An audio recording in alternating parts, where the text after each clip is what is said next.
રાપર તાલુકાના ફતેહગઢ વિજાપુર વેણુ સણવા ચિત્રોડ અને ખીરઈ ગ્રામ પંચાયતની મતગણતરી શાંતિપૂર્ણ ચાલી રહી છે। ટૂંક સમયમાં પરિણામો જાહેર થશે। મોટી સંખ્યામાં સમર્થકો મતગણતરી કેન્દ્રની બહાર ભેગા થયા છે અને પોતાના વિજેતા સરપંચ પદ અને સભ્યોને ઉમેદવારોને વધારવા માટે આતુર છે। વિશાળ વિજય સરઘસ નીકળશે।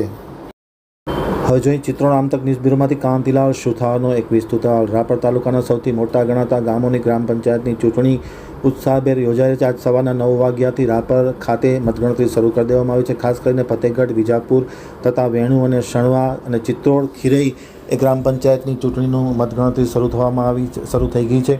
બપોર સુધીમાં ઉત્સાહભર્યા પરિણામો જાહેર થવાની હવે તૈયારી છે। ત્યારે સમર્થકોમાં અભૂતપૂર્વ ઉત્સાહ જોવા મળ્યો છે। કોઈપણ પ્રકારનો અનિચ્છનીય બનાવ ન બને તે માટે પોલીસ દ્વારા ચુસ્ત બંદોબસ્ત ગોઠવવામાં આવ્યો છે। ખાસ કરીને ચિત્રોડમાં જે મતદાન વખતે જે ઘટના ઘટી હતી, મારામારીનો વિડીયો વાયરલ થયો છે, ત્યારબાદ પ્રશાસન છે એક્શન મોડમાં આવી ગયું છે અને કડકમાં કડક બંદોબસ્ત મતદાન ગણતરીના સ્થળ પર રાખી દેવામાં આવ્યો છે। ખાસ કરીને ફતેહગઢ વિજાપુર વેણુ સણવા ચિત્રોડ અને ખીરઈ આ મહત્ત્વની પંચાયતો છે જ્યાં આર પારનો જંગ લડાયો છે। ખાસ કરીને સૌથી વધારે નજર છે એ ચિત્રોડ ગ્રામ પંચાયતની ચૂંટણી ઉપર છે કે જ્યાં પ્રમાણિકપણે સરપંચના ઉમેદવાર છે એ ચૂંટણી લડી રહ્યા છે। બીજી બાજુ ક્યાંક ને ક્યાંક પ્રલોભનનું રાજકારણ પણ જોવા મળ્યું હતું। આ બધાને બાવજૂદ પણ જે પ્રમાણિકપણે ચૂંટણી લડી રહ્યા છે તેનું પલ્લું ભારી માનવામાં આવી રહ્યું છે અને ટૂંક સમયમાં જ મતગણતરી પરિપૂર્ણ થશે। સરપંચ પદના ઉમેદવારોને વિજેતા જાહેર કરવામાં આવશે।